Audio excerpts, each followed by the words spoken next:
본 방송에서 제공하는 투자 정보는 투자 판단에 대한 조언입니다. 방송에서 제공하는 주식의 가치, 가격 상승 및 하락에 대해서는 방송사에서 보장하지 않습니다. 상한가 수익의 기회를 여러분께 매일 퀵 배송해드리는 상한가 로켓 배송 진행의 최유정입니다. 9월 26일 화요일 장이 끝났습니다.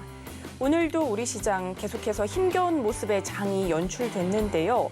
코스피는 나흘 연속 파란불 켜낸 가운데 어제는 2,500선이 깨지더니 오늘은 외국인과 기관의 동반 매도세 속에 2,470선마저 내주는 모습이었습니다. 1.3% 하락하면서 2,462선에서 장을 마쳤고요. 코스닥은 8거래일 만에 상승불 켜면서 출발했지만 외국인의 강한 팔자세에 오늘 1.3% 넘게 하락하면서 827선에서 장을 마치는 모습이었습니다. 연휴를 앞두고 관망세가 짙은 가운데 상승 모멘텀을 찾기가 쉽지는 않아 보입니다. 이런 시장에서 어떤 전략 가져갈지 궁금하신 분들은요, 노란톡방 들어오시면 되는데요. 하단에 QR코드 스캔하시고 참여코드 5421 입력하시면 됩니다. 또한 본 방송에서 제공하는 정보는 투자 판단에 대한 조언일 뿐 해당 주식의 가치와 수익률을 보장하지 않습니다. 서울경제TV는 자본시장 통합법을 준수하고 있습니다. 1:1 투자 상담이나 유사수 실행위 등 모든 불법 사항을 엄중히 금지하고 있습니다. 서울경제TV, 서울경제신문은 당사의 브랜드입니다. 기타 유사 브랜드에 주의하시기 바라겠습니다. 자, 본격적으로 상한가 로켓 배송 달려갑니다.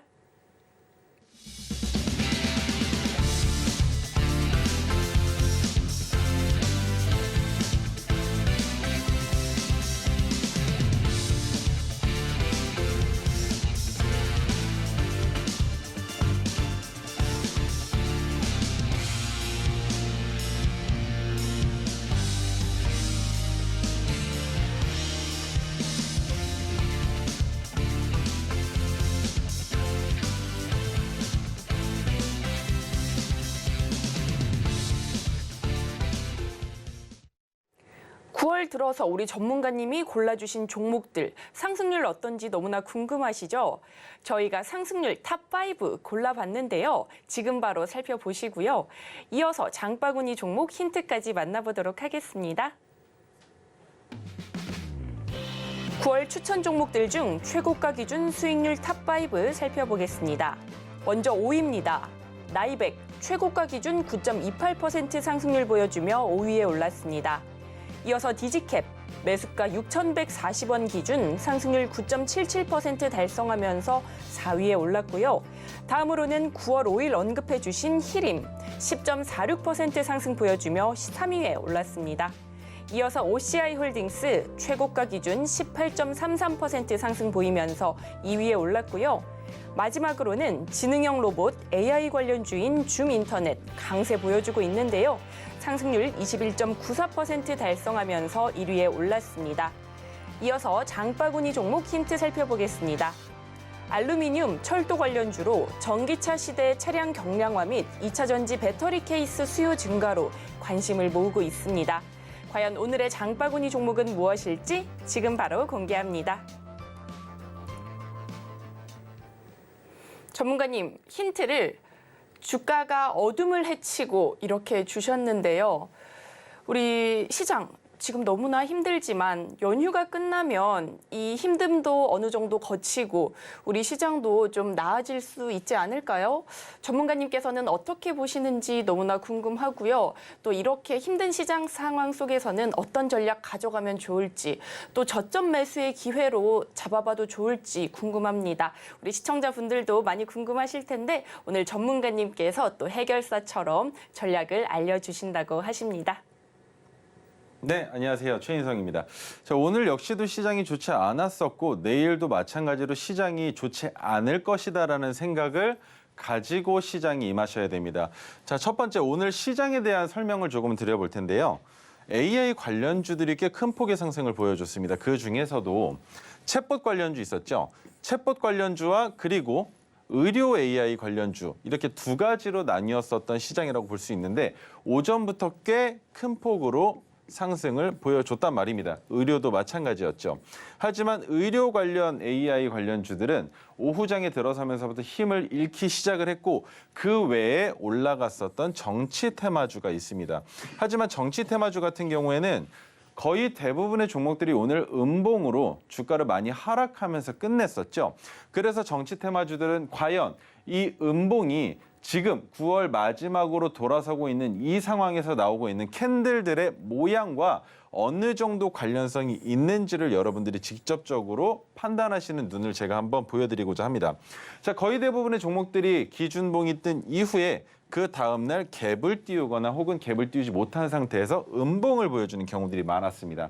그런데 그 다음날 양봉이 나오는 경우들이 꽤나 많이 속출했다는 거죠. 그 말은 이 음봉을 만들어냈을 때의 거래량에 주목을 해보자는 건데 거래량이 붙지 않으면서 음봉이 나왔던 종목들을 우리가 다음날 시장에서 진입할 수 있는 방법은 두 날 중 고점이 되는 가격을 돌파하는 그 구간에서 짧게나마 1%에서 5% 정도의 수익을 바라보고 진입할 수 있는 매매를 하실 수 있었을 거란 말입니다. 그런데 오랜만에 돌아왔죠. 챗봇 관련주들은 오늘 아마존행 이슈가 있어서 주가를 올렸다라고 볼 수 있겠지만 의료 관련주는 아직까지는 그렇게 큰 이슈가 될 만한 대목이 보여지진 않았습니다. 그러면 챗봇 관련주가 오후장까지 시장을 끌고 가면서 그 외에 완벽하게 다른 테마가 하나 다시 등장을 했습니다. 바로 자동차 부품 테마주였는데 자동차 부품 테마주들의 주가가 올라올 수 있었던 것은 제가 어제도 언급을 드렸었지만 소부장 관련된 종목들이 움직일 가능성에 대해서 언급을 해드렸었고 반도체 소부장이 먼저 움직였단 말이죠. 그리고 오늘은 자동차 소부장이 움직였다는 겁니다. 그러면 내일까지 종목을 매수할 수 있는 관점을 우리가 유지할 수 있느냐라는 걸 봤을 때 내일은 정말 위험할 수 있습니다. 자, 보십시오.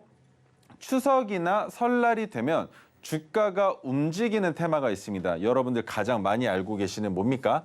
택배와 관련되어 있는 종목들의 힘이 쏠리게 됩니다. 그 이유, 택배는 어찌됐건 간에 가장 활발하게 매출이 일어나는 것이 명절이죠. 그 명절 이외에도 꽤 많은 날짜들이 있겠지만 대목으로 바라볼 수 있는 건 바로 명절입니다. 그러면 명절이 끝나기 전에 매도세가 나올 겁니다. 그 이유는 명절이 끝나는 순간, 명절이 시작되는 순간부터 재료가 소멸되기 때문이죠. 재료의 소멸로 인해서 주가가 하락하게 되는데 그 하락이 나오는 이유는 매출에 대한 주가 상승은 이미 선반영이 됐다라고 보는 것이죠. 그래서 명절이 되기 전 한 달 정도 전부터 주가가 움직이려고 준비를 할 때부터 기다리는 겁니다. 기다렸다가 주가가 요동치기 시작하는 그 순간이 첫 번째 파동이라 생각을 하고 그때 진입하는 거죠.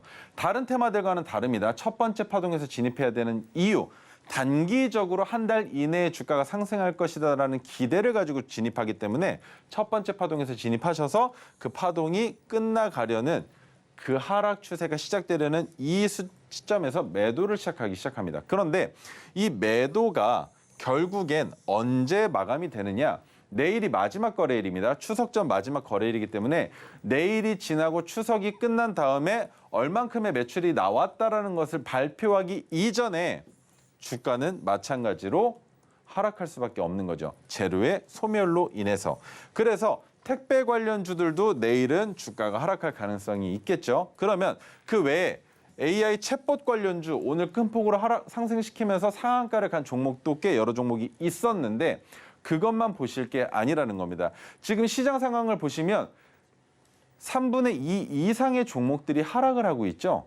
그런데 그 하락 추세가 지속적으로 이어지고 있다는 겁니다. 그러면 우리가 시장을 바라볼 때 가장 눈여겨봐야 되는 것은 무엇일까?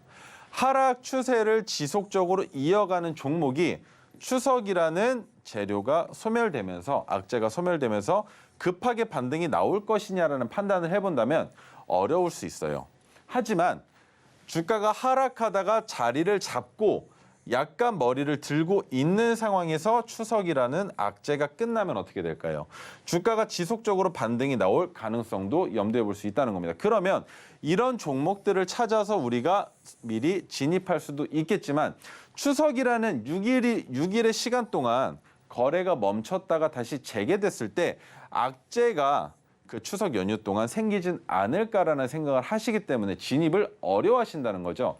하지만 우리는 그 악재가 나온다 하더라도 추세가 깨지기보다는 지켜질 가능성을, 리스크를 어느 정도는 지킬 수 있다라는 상승 추세의 시작점에서 진입을 하기 때문에 리스크를 조금은 더 줄여볼 수 있다라는 겁니다. 그리고 모든 종목이 다 악재가 나오는 게 아니겠죠. 그리고 우리는 비중 베팅을 하기 때문에 비중을 어느 정도 더 줄여서 어떤 식으로 진입을 하느냐. 같은 테마가 아닌 종목들을 찾아서 진입하시는 게 가장 효과적일 거라는 겁니다. 내일 시장도 마찬가지로 오전장에는 꽤나 많은 종목들의 주가가 움직일 가능성이 있습니다. 하지만 주가가 움직였다 하더라도 오후장에 들어서면 거의 대부분의 종목들이 다시 한번 하락을 하겠죠. 그리고 여기에서 우리가 주목해서 보고 있는 것은 정치 테마주.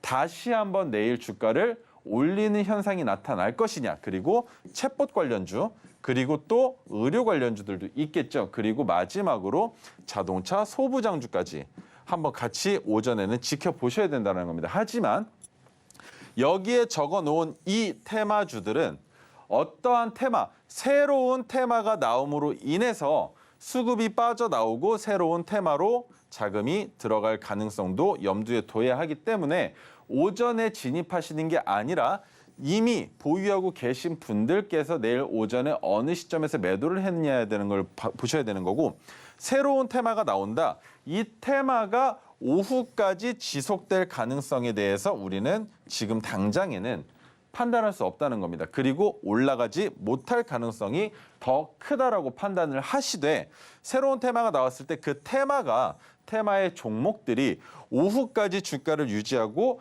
지속적인 상승을 보여준다면 그 상승은 저점은 점차 높이면서 고점도 점차 높이고 있는 캔들의 박스권을 말씀드리는 겁니다.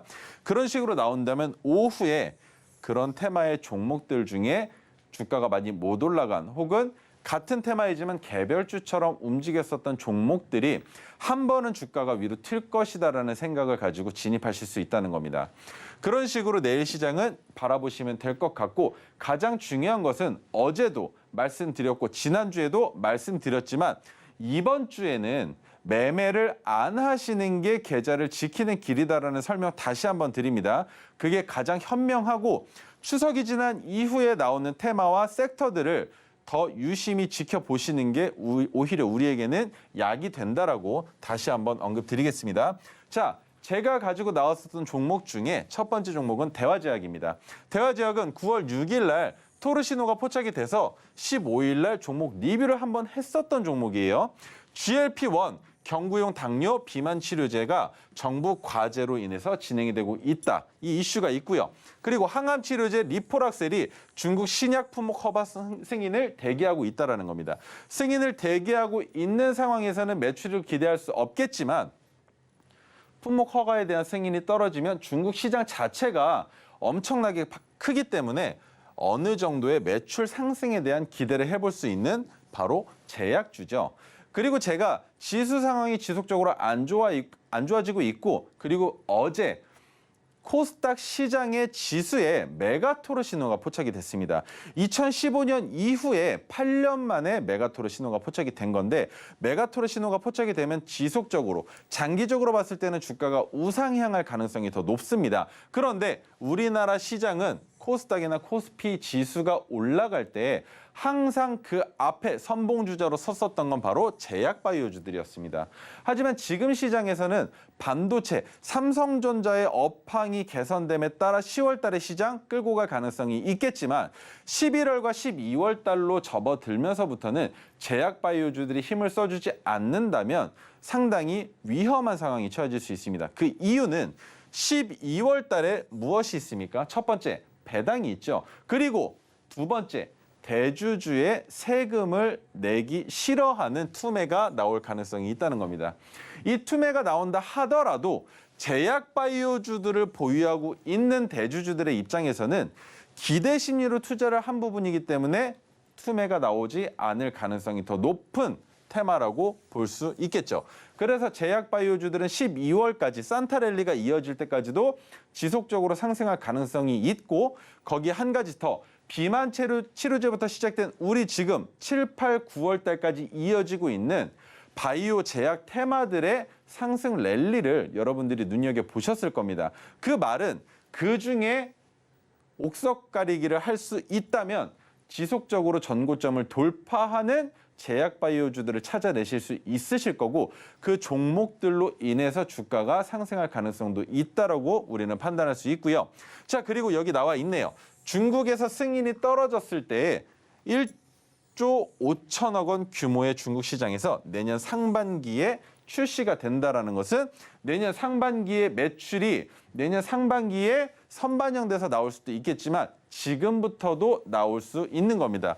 기대 심리가 있는데 사람들은 그렇게 생각합니다. 승인을 대기를 시켜놨는데 지금까지 중국에서 승인이 거절된 경우보다 승인이 허가된 경우가 더 많았는데, 그러면 지금 종목을 매수하는 게 승인이 떨어지고 주가가 올라갈 때 매수하는 것보다 훨씬 더 낫지 않을까라는 생각을 하고 있다는 거죠. 그러면 차트를 보면서 설명을 드리겠습니다. 자, 바로 이 구간인데 이 구간에서 승인이 떨어짐과 동시에 16,000원을 돌파해 버릴 겁니다. 그러면 16,000원을 돌파하기 전에 과거 시점부터 어딘가에서 진입한 투자자들 입장에서는 지금이 오히려 가장 저렴한 구간이 아닌가라고 생각을 하고 진입할 수 있는 가격 구간이 바로 현재라는 겁니다. 그래서 제가 9월 6일 날 신호가 포착이 됐었고, 그 다음에 다음 주까지도 주가의 상승을 기대해 볼 수 있는 기업이다라는 말씀을 드렸던 날로부터도 지금 지속적으로 윗꼬리를 만들고 있다라는 거. 아랫꼬리가 긴 종목들 같은 경우에는 그 아랫꼬리에서 어찌됐건 누군가가 매수벽을 세워놓고 주가를 방어하고 있다고 생각을 하시죠. 그러면 반대로 윗꼬리가 길 때는 어떻게 생각하겠습니까? 저 윗꼬리가 주가가 올라갈 때마다 차익 실현, 매물대의 차익 실현이 나오고 있는 것인가라는 생각을 하신단 말입니다. 그런데 그 생각에 우리가 반기를 들 수 있는 게 하나 있습니다.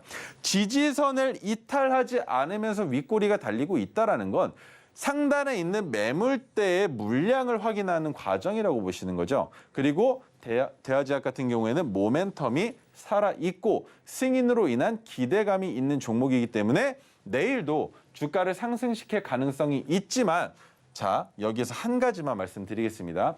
그러지는 않겠지만 만약에 내일 16,000원을 넘어가는 종가가 형성이 된다면 추석 기간 동안에 아주 마음 편안하게 기다릴 수 있는 상황이 연출이 된다는 겁니다. 왜? 추석이라는 악재가 끝나면 거의 대부분의 종목들의 주가가 상승할 텐데, 그러면 그 주가가 상승될 때 가장 크게 여파를 받는 것은 추석 이전에 하락하고 있었던 종목이 아니라 상승하고 있었던 종목들 중에 더 큰 폭으로 올라갈 수 있는 종목들을 시장 참여자들이 찾기 시작한다는 겁니다. 그 말인즉 수급이 붙을 가능성을 우리가 확인해 볼 수 있겠죠. 그 수급으로 인해서 2차 상승이 나올 가능성을 염두에 볼 수 있기 때문에 우리가 대화제약 같은 경우에는 아직까지 1차 매도만 나간 상태입니다. 2차 분할 매도에 대한 신호를 드리지 않은 종목이기 때문에 제가 더 높은 곳을 바라보고 있다는 걸 여러분들이 꼭 기억해 주셔야 될 것 같습니다. 자, 그 다음 종목은 주민터넷인데 오늘 토르신호가 포착이 되면서 우리에게 한 번 더 종가 베팅할 수 있는 기회를 주나 싶었지만 마지막에 주가를 조금 내리면서 신호가 없어진 기업입니다. 9월 18일 토르신호가 포착이 됐었고 19일 날 방송에서 언급했었고 그 다음 바로 며칠 안 되는 22일 날 리뷰 방송을 진행했었던 종목입니다. 그러면 대화제약과 마찬가지로 두 번이나 제가 방송에서 언급하는 종목이 되겠죠. 데이터 센터와 AI 관련주라고 합니다. AI 관련주로 오늘 주민터넷의 주가가 올라갔었죠. 플랫폼 자율 규제 내달 입법 추진으로 인한 수혜가 예정되어 있는 기업이다라는 거, 그리고 정부 선정으로 가짜뉴스를 판별하는 AI 기업 중에 1위였습니다. 지금도 마찬가지고요. 거기 한 가지 더, 미국 아마존의 생성형 AI 기업인 엔트로픽에 최대 40억 달러를 투자할 예정이다라는 소식 오늘 어땠습니까? 아마존에 대한 이슈가 나오면서 AI 챗봇 관련주들의 주가가 큰 폭으로 올라갔었죠. 그로 인해서 주민터넷도 마찬가지로 주가가 올라간 것이라고 보는 것이죠. 하지만 올라갔지만 챗봇보다 뭐에 치중되어 있습니까? 가짜 뉴스에 대한 시장을 더 확실하게 보고 있다는 겁니다. 그리고 AI 중에 의료랑은 큰 연관성이 없었죠. 그러면 주민터넷의 주가가 얼만큼 올라갔고 얼만큼 내려왔는지를 여러분들이 보셔야 되는데 지속적으로 토르기법이 포착이 됐지만 최근에 포착이 됐었던 날짜는 바로 이때입니다. 주가가 하락했지만 하락하는 추세는 추석이라는 악재로 인해서 충분히 나올 수 있다라고 설명을 드렸었고 오늘 빚기둥이 나왔지만 이 빚기둥은 종가에 없어졌습니다.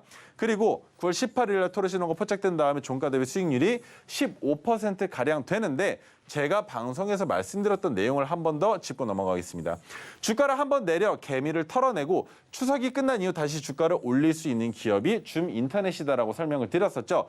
대화제약의 차트가 어땠습니까? 박스권에 있지만 돌파할 가능성 충분히 있는 윗꼬리들이 달리고 있다라고 설명을 드렸었고 줌인터넷 같은 경우에는 오늘 거래량이 큰 폭으로 붙긴 했지만 마찬가지로 전고점까지 돌파하는 윗꼬리가 나왔단 말입니다. 그러면 줌인터넷도 내일 종가 가격이 어느 자리에서 위치하느냐에 따라서 추석이 끝난 이후에 주가를 한 번 더 큰 폭으로 올릴 수 있는 기업이다라고 여러분들이 꼭 생각해 주시면 좋을 것 같습니다.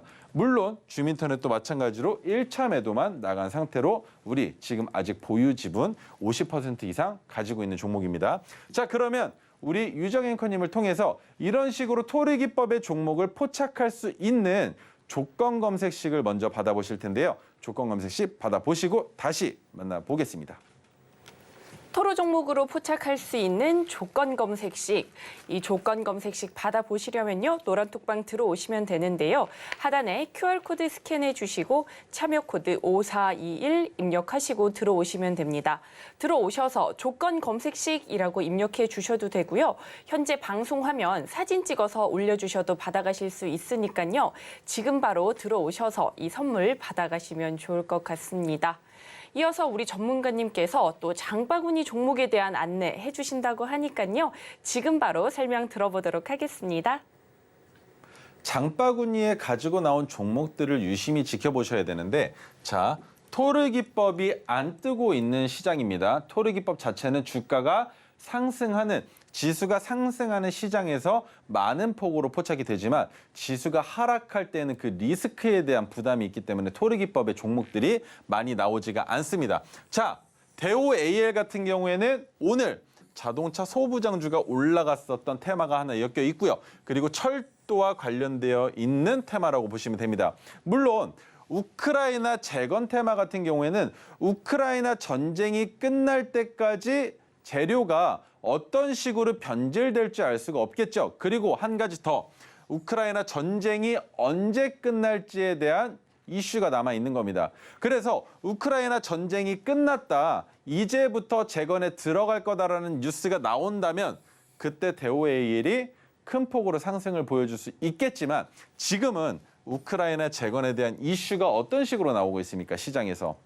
어떠한 내용을 내포해서 우크라이나가 재건에 들어갈 때 우리 기업들이 그곳에 무엇을 하겠다 정도의 뉴스인 거지 정확하게 무슨 계약이 되거나 그런 내용들은 아직까지 확실하게 표면적으로 드러나는 게 없다는 말입니다. 그러면 자동차 부품주로서 주가가 상승을 보여줄 수 있다는 것만 기억해 주시면 좋을 것 같고요. 자, 현대 로템의 1차 벤더입니다. 현대 로템의 1차 협력업체인데 고속전철, 경전철 등을 제작하고 납품하고 있는 기업입니다. 그러면 우리 국내에서의 매출은 그렇게 크지 않겠지만 우크라이나 같은 경우에는 지역적으로 봤을 때 꽤 많은 곳에서 폐허가 된 곳이 있겠죠.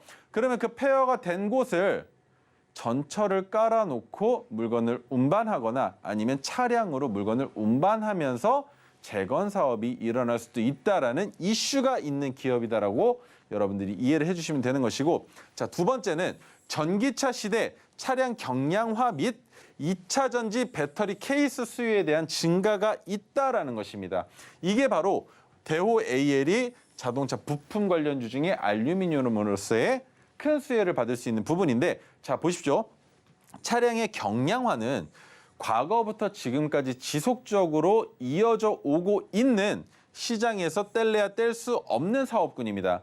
예를 들어 랠리카 그리고 경주용 자동차 같은 경우에도 연료를 덜 소비하게 만들기 위해서는 차량을 더 가볍게 더 경량화해서 만들려는 노력이 지금까지 이어져 오고 있다는 겁니다. 그로 인해서 수혜를 받을 가능성이 있겠죠. 전기차 물론 차량 자체가 무거운 것은 아니지만 배터리 자체의 무게가 있기 때문에 그 배터리의 케이스 또한 무게를 줄이려는 노력이 필요하다는 것으로 2차 전지 배터리 케이스에 대한 수요가 증가하고 있는 이 시장에서 매출을 만들어내기에 너무 좋다는 겁니다. 물론 2차 전지 리튬의 가격이 점차 낮아지면서 2차 전지 시장은 나빠지고 있겠지만 배터리 케이스 같은 경우에는 어떻습니까?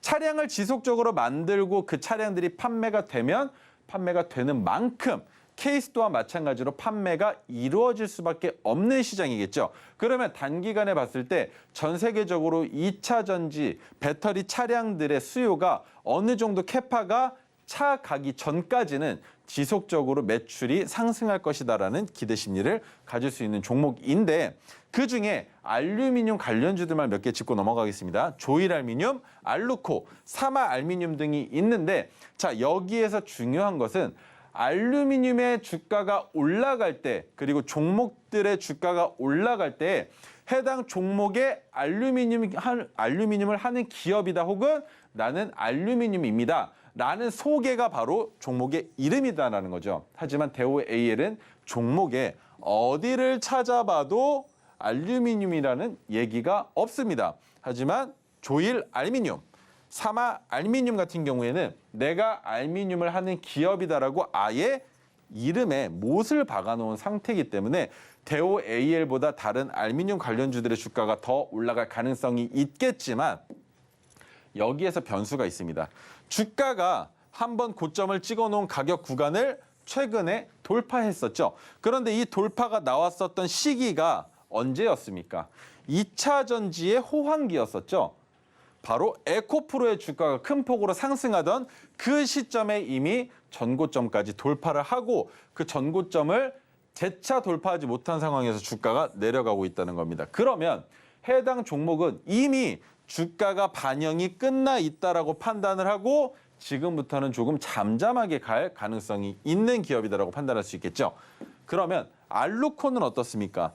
같은 알루미늄 관련주인데 알루코는 3, 4월 달에 주가가 올라가지 않았습니다. 물론 토르기법이 포착된 이후에 큰 폭으로 눌렸었던 기업이기도 하지만 언제 올라갔습니까? 바로 6월 말에서 7월 달에 주가를 한번 올렸었다는 거죠. 그리고 올린 이후에 지금 주가의 위치가 어떻습니까? 다른 알루미늄 기업들과 마찬가지로 아래로 내려와서 버티고 있는 상황이죠. 그러면 사마알루미늄은 또 어떻습니까? 3월 달, 4월 달에 에코프로가 주가가 올라갈 때 올라갔는데 여기서 한 번 더 6월, 7월 달에 또 상승이 나왔었던 기업이 사마알루미늄이라는 겁니다. 그러면 다른 기업들의 주가가 지금 거의 대부분 내려와 있는 것에 반해 사마알루미늄은 상단 가격 구간에서 버텨주고 있습니다. 근데 이 버텨줄 수 있는 요인을 찾아보자면 2차 상승 파동이 나온 이후에 바닥으로 보여지는 그 바닥 가격을 찍은 상황에서 주가가 멈춰 있다는 거죠. 이 상황에서는 두 가지 중 하나일 겁니다. 상승하거나 아니면 큰 폭으로 하락해서 다른 알루미늄 관련주들과 주가를 나란히 하거나 하지만 사마알루미늄 같은 경우에는 바닥을 디디고 있는 상황에 지금 언제입니까? 추석 악재가 있음에도 불구하고 종목이 거래량을 줄여가면서 해당 가격을 지키고 있다는 겁니다. 그 말인즉 시장에서 큰 관심을 받고 있지 못하고 있고 오늘도 마찬가지로 시장에서 관심을 못 받았다라고 판단을 할 수 있겠죠. 자, 그러면 대호AL은 어떻게 봐야 할까요? 대호AL은 자 3, 4월 달 너무나 잠잠하게 조금밖에 상승하지 못했습니다. 그리고 6월, 7월이 아니라 7월, 8월 달에 다가가서야 종목의 주가가 올라갔다는 겁니다. 근데 올라간 상황에서 1차 상승 파동의 고점을 돌파할 수도 있지 않을까다라는 생각이 들 정도로 지금 주가를 양봉을 뽑아내고 있다는 게 대호AL이 다른 자동차 소부장들 중에서 그리고 알루미늄 관련주들 중에서 가장 괜찮지 않나라는 생각을 하고 있는 것인데 그 이유 한 가지만 더 설명드리겠습니다.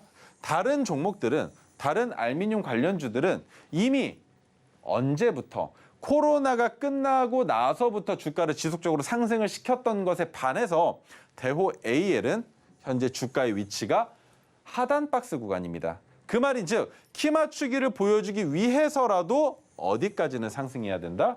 지금으로부터 50%는 상승을 보여줘야 한다는 겁니다. 그런데 그 상승을 언제 보여주는 게 가장 이상적일 것이냐 그것에 대한 판단을 했을 땐 추석이 끝난 이후 그리고 두산 로보틱스가 상장된 이후 그리고 에코프로 주들 중에 또 상장 예정인 종목이 있죠. 그 상장 예정된 종목에 대한 이슈가 끝나갈 때 혹은 그 중간 텀 사이에 한번 주가를 올려놓고 그 다음에 다시 횡보하면서 추이를 지켜보다가 산타랠리가 시작되는 11월부터 12월 달에 주가를 올려준다면 올해는 주가의 상승을 지속적으로 바라볼 수 있는 상황을 연출할 수 있다라고 판단을 하는 것이죠. 이해가 되셨으면 좋겠습니다. 자, 그렇게 해서 대호AL 중기 차트 120일 차트로 봤을 때 올라갔었던 가격은 7월 말부터 8월 초순 주가를 상승시켰었던 가격 2,540원이 최고점이죠. 그런데 지금 추석 이슈가 있어서 주가가 다들 하락하고 있는데 마지막 스퍼트를 내고 있는 기업이 바로 대호AL이라는 겁니다. 제가 시황에 대한 설명을 드릴 때 어떤 종목을 우리가 지금 찾는 게 중요하다라고 설명을 드렸습니까? 바로 이 자리입니다. 이 자리 어디입니까? 주가가 바닥에서부터 올라오는 것도 중요하겠지만 하락 추세를 끝내는 것처럼 주가를 양봉을 뽑아내고 있음에도 거래량이 붙고 있지 않은 종목. 그러면 우리가 매도하기 가장 적합한 때는 언제입니까? 바로 이런 때죠. 언제? 거래량이 큰 폭으로 불러오고 있어질 때. 그때에는 시장에서 거의 대부분의 사람들이 매수 매도를 반복을 합니다. 개인 투자자들도 마찬가지죠. 그런데 이 상황이 왜 위험하느냐. 주가를 올릴 때에는 좋습니다만 올리고 나서 주가를 하락시킬 때 나오는 모멘텀은 어떻습니까? 개인 투자자들 세계대회 천하제일 단타대회가 열리는 이 시장에서 이미 수익을 여러 번 반복해서 냈었던 개인 투자자들은 거래량이 줄기 시작하면 더 이상 해당 종목에서 매매를 하지 않습니다. 그러면 매매를 하고 있지 않은 상황에서 주가가 점차 내려가야 정상인데 내려가다가 지금과 같이 추석에 대한 이슈로 지수도 하락하고 있는 이 마당에 주가가 올라가고 있다는 것이 의미하는 건 해당 종목에 있는 세력이 대호AL은 한 번 더 주가를 올릴 수도 있겠다라는 판단을 할 수 있는 것이고 그리고 한 가지 더 설명을 드렸습니다. 추석이 끝나면 시장이 열릴 때 우리가 가장 먼저 판단하는 것은 무엇이다? 추석 전부터 상승 추세를 이어온 종목들이 주가가 재차 상승할 수도 있을 거다라는 판단을 하고 진입하는 종목들을 찾아내자라고 말씀을 드렸습니다. 그러면 그 모든 조건에 부합하는 게 대호AL의 현재 차트가 아닐까요? 그리고 내일 시장도 더 중요하겠죠. 왜? 만약에 추석이 끝난 다음에도 진입할 수 있겠지만 내일 시장에 진입하기 위해서 필요한 것은 무엇입니까? 오늘의 종가보다 내일의 종가가 더 높다면 그리고 거래량이 이 정도 수준에서 유지된 상태로 양봉을 만들어 낸다면 그게 의미하는 게 무엇인지 우리가 생각해 보자는 겁니다. 양봉이 지속적으로 나오고 있다. 그리고 추석이 끝나면 자 보세요. 물건을 살 때 어떻습니까? 이거 지금 사자. 이거 너무 좋은 것 같아. 라고 혹해서 매수를 하죠. 물건을 산단 말입니다. 그런데 물건을 안 사고 한 발 더 멀찍이서 한 번만 더 생각해 보자 라고 물건을 다시 지켜보면 생각이 바뀌죠. 어떻게 바뀝니까? 이거 지금 당장은 필요가 없는데 좀만 더 이따 살까? 지금 사기엔 좀 아까운데? 라는 생각을 하시겠지만 시장은 반대입니다. 시장에서는 이거 조금만 더 보다가 살까? 주가가 좀 더 올라가줘야 좋을 것 같은데 라고 생각하는 그 자리가 고점인 경우들이 너무 많으셨을 거예요. 그 이유는 주가를 올릴 때에는 위에 매물대가 충분히 있지만 그 매물대를 너무 순식간에 집어 삼켜버리기 때문에 우리가 살려고 했을 땐 이미 아까운 겁니다. 아, 내가 저점에서 살 수 있었는데 고점으로 올라가니까 그만큼 손해본 것 같아요. 진입하기도 전부터. 그래서 매수 버튼에 손이 안 간다는 겁니다. 그러면 우리가 미리 진입할 수 있는 시나리오를 세워볼 수 있는 대호 AL은 충분히 내일 종가에 진입할 수 있는 기업이 되지 않겠습니까? 자, 여기까지 대호 AL에 대한 설명을 끝내도록 하고요. 두 번째 종목 FNF입니다.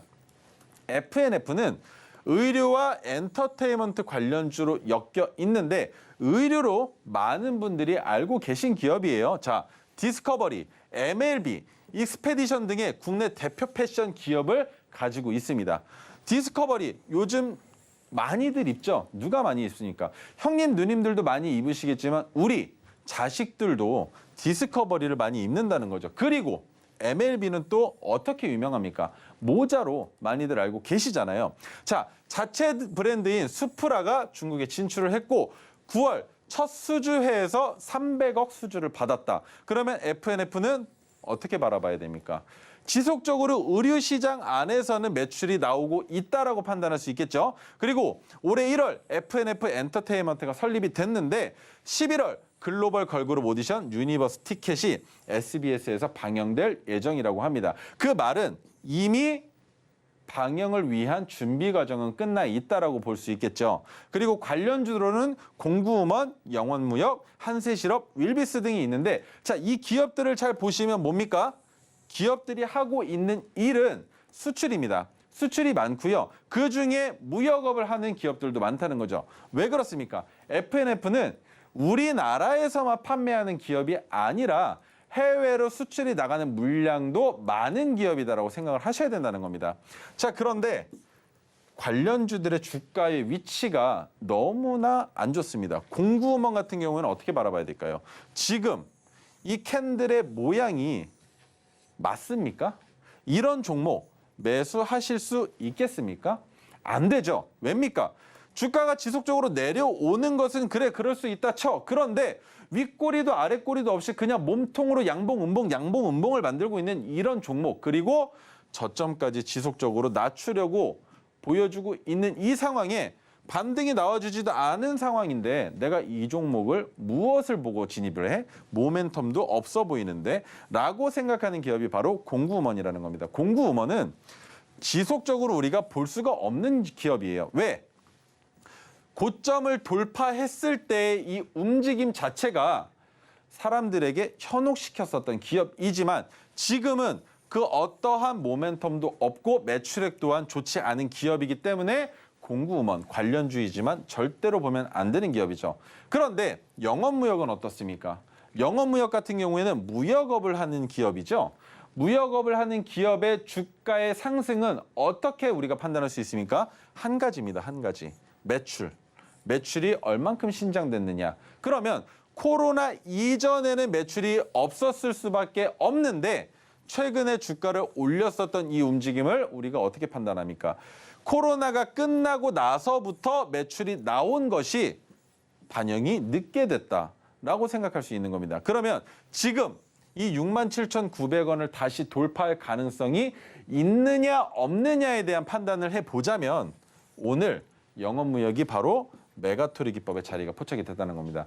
메가토리 기법이 포착이 되면 기본적으로 우리가 생각하는 스탠스가 뭡니까? 주가가 조금은 더 하락할 수 있겠지만 메가토리 기법의 형광색 수평선은 저항선의 역할보다 지지선의 역할에 더 충실하기 때문에 돌파할 가능성이 있다라고 우리가 분석을 하고 있죠. 물론 여기에서 조금 더 내려와 주는 게 나쁜 상황도 아닙니다. 물론 기술적인 반등이 나오면서 주가를 상승시킨다면 우리 입장에서는 좋겠죠. 그게 바로 언제입니까? 추석이 끝난 이후가 되니까. 하지만 추석이 끝남에도 불구하고 주가가 지속적으로 하락하고 있었던 이 움직임이 브레이크가 잡혀지지 않는다면 어디까지 상승을 보여줬었던 그 가격 구간까지도 주가가 내려올 수 있다는 겁니다. 하지만 그 가격에서 주가가 받쳐진다면 그때부터 야금 상승할 수 있는 무역회사이기 때문에 영업무역 같은 경우는 지금부터 유심히 보셔야 되는 기업이고요. 한세실업 같은 경우는 어떻습니까? 한세실업은 제가 바라보고 있는 한세실업은 한 가지입니다. 토르 기법이 포착되지 않으면 저는 이 기업을 보지 않을 생각입니다. 그 이유는 자, 선을 하나 그어보죠. 이 선은 과거 시점에 지지선이 됐었던 위치입니다. 근데 그 지지선을 이탈한 이후에 최근에 상승을 보여주긴 했지만 이 상승 이후에 결국엔 또 이탈했죠. 하지만 바닥이 점점 높아지고 있으니까 괜찮지 않을까라는 생각을 가지고 계실 겁니다. 하지만 저는 다릅니다. 왜? 박스권의 상단으로 올라갈 수 있는 자리는 토르 기법의 저항선 위로 주가가 올라와야 되고 저항선 위로 올라온 다음에 거래량이 붙을 수 있는 우리가 가장 좋아하는 뉴스가 필요하다는 겁니다. 한세실업의 주가를 올리기에 충분한 뉴스가 나오면서 주가가 올라가는 그 시기가 바로 2차 상승파동으로 보시는 거예요. 1차 상승파동은 이미 나왔는데 이 상승파동에서 우리가 지켜볼 수 있는 건 저점을 지속적으로 높이면서 주가를 지속적으로 올릴 것이냐. 그리고 그 상황에서 뉴스가 나오면서 2차 상승파동이 나와준다면 우리가 생각할 때 뭘로 봅니까? 한세실업을. 상승 추세로 전환됐다라고 판단을 하죠. 상승 추세로 전환됐다라는 판단에 우리가 바로 진입합니까? 아니죠. 상승 추세로 출발한 이후에 저점 구간에서 확실하게 승기를 잡을 수 있는 매수 포인트가 나와 주어야 진입하기에 가장 적합할 텐데 한세실업 같은 경우에는 그런 것을 미루어 봤을 때 올해 안에는 주가를 큰 폭으로 올리기보다는 지속적으로 계단식 우상향을 할 가능성이 있지만 큰 폭의 상승과 큰 폭의 하락을 둘 다 기대하기에는 어렵다. 그 말인즉 하락할 때 바닥에서는 안 잡으면 그만. 상승할 때의 고점에서 매도하는 거 안 해도 그만이라는 겁니다. 그 이유, 회사의 기업 가치가 점차 높아져야 할 텐데 그러고 있지 못한 상황에서 주가만 올라가고 있다는 겁니다. 그러면 배부른 주가의 위치가 나오고 있다는 건데 해당 가격 구간의 고점 구간입니다. 그렇죠? 박스권의 상단 부분이니까. 그러면 이 박스권의 상단 부분에서 매수할 것이냐? 아니죠. 차라리 수직선을 그어서 대각선 수직선을 그어서 그 위치까지 주가가 내려올 때 1차 분할 매수를 하시는 게 오히려 현명할 겁니다. 그런데 1차 분할 매수를 한 자리에서 주가가 이탈하게 될 경우에는 그 바로 아래에 있는 지지선에서 추가 매수, 동일 비중 추가 매수를 하셔서 평균 단가를 낮추시고 탈출하시는 방법으로 한세실업을 정리하실 수도 있을 텐데 지금 위치에서는 잘못 매수하시면 주가가 올라갈 때 수익보다 내려올 때 이 내려오는 손실을 막기 위해 추가 매수를 하셔도 평균 단가 자체가 높이 측정되어 버리면 그 가격 구간까지 주가가 다시 안 올라갈 수도 있다라고 판단을 하시고 한세실업을 지켜보셔야 된다는 겁니다. 자, 그다음 FNF에 대한 설명을 드릴 텐데요. FNF는 상장된 지 584일밖에 되지 않았습니다. 그리고 상장된 이후에 15만 1,500원이 최고점인데 그리고 주가가 내려왔었던 건 바로 올해 7월 95,100원까지 주가가 내려왔었습니다. 근데 내려올 때에도 마찬가지로 어디에서 부딪혔습니까? 핑크색 지지선이 지켜졌었다는 거예요. 그런데 지켜지면 뭐 합니까? 지켜지고 나서 토르 기법의 자리를 돌파하지 못하고 주가가 지속적으로 흘러내려서 저점까지 이탈시켰는데 그러면 95,100원까지 주가가 내려온 상황에서 우리가 이 종목을 진입할 수 있었던 이유는 바로 토르 기법이 포착이 됐었기 때문입니다. 그런데 토르 기법이 포착이 된 다음에 주가가 큰 폭으로 올라가지도 못하고 거래량을 붙이면서 물량을 소화하기는 했지만 해당 가격 구간에서 지속적으로 멈춰 있다는 겁니다. 그리고 한 가지 설명을 드릴게요. 토르 기법이 포착됐을 때의 종가가 11만 2,600원입니다. 지금 오늘 종가가 11만 2,600원보다 아래에 있다는 말씀을 드리는 건데 그래서 이 종목을 언제 사면 되느냐? FNF는 언제? 내일이 아니라 추석이 끝난 이후에 진입할 수 있는 종목이라는 겁니다. 물론 지금 잡으시는 것도 나쁜 선택은 아니에요. 왜?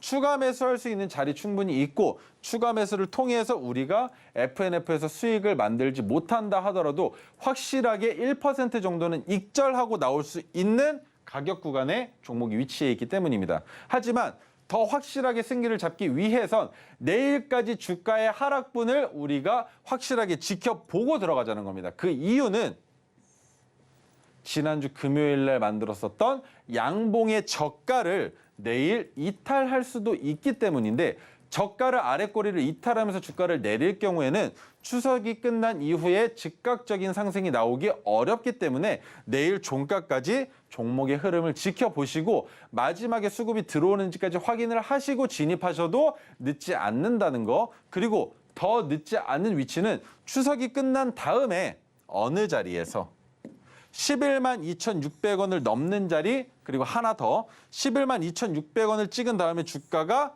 박스권의 상단으로 올라오는 해당 자리에서 진입하셔도 늦지 않는 기업이 FNF라는 설명 드려보겠습니다.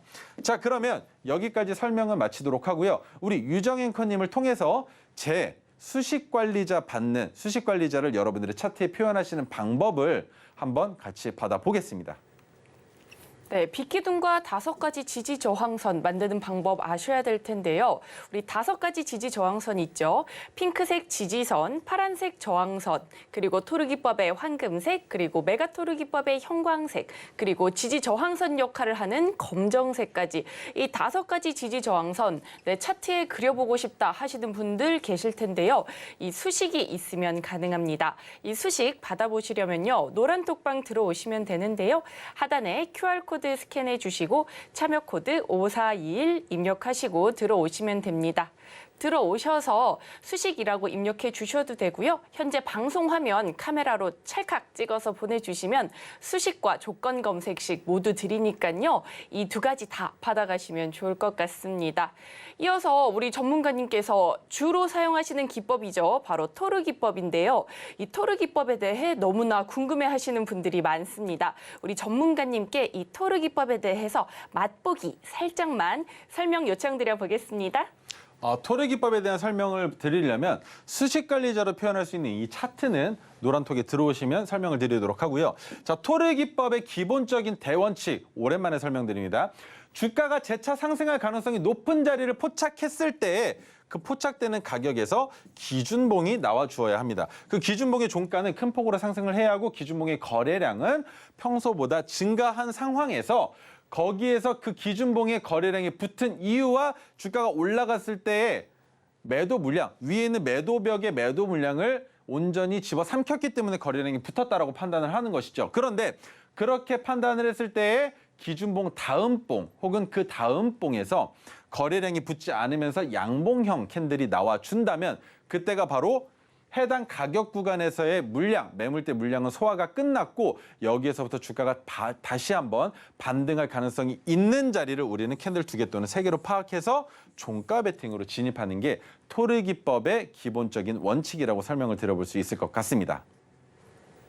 네, 이렇게 토르 기법까지 설명을 들어봤는데요.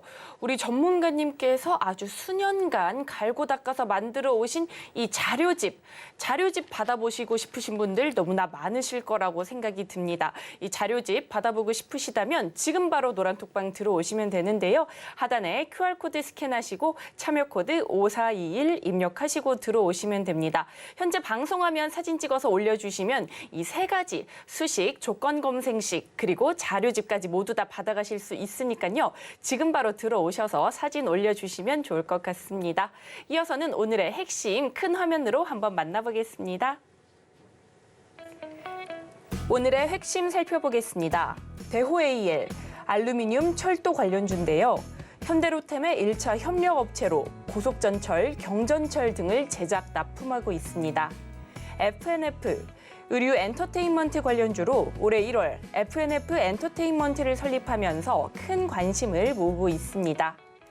3시 20분부터 3시 30분까지 단 10분간 진행되는 종가 베팅. 최인성 전문가님과 함께 하신다면 전혀 어렵지 않습니다.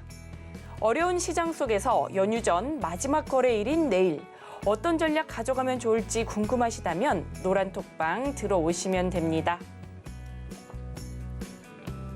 그리고 저희가 본 방송에서 제공하는 정보는 투자 판단에 대한 조언일 뿐 해당 주식의 가치와 수익률을 보장하지 않습니다. 서울경제TV는 자본시장 통합법을 준수하고 있습니다. 1:1 투자 상담이나 유사수 신행위 등 모든 불법 사항을 엄중히 금지하고 있습니다. 서울경제TV, 서울경제신문은 당사의 브랜드입니다. 기타 유사 브랜드에 주의하시기 바라겠습니다. 저희가 오늘 준비한 소식은 여기까지입니다. 내일 이 시간에 또 찾아뵙도록 하겠습니다. 시청해주셔서 고맙습니다.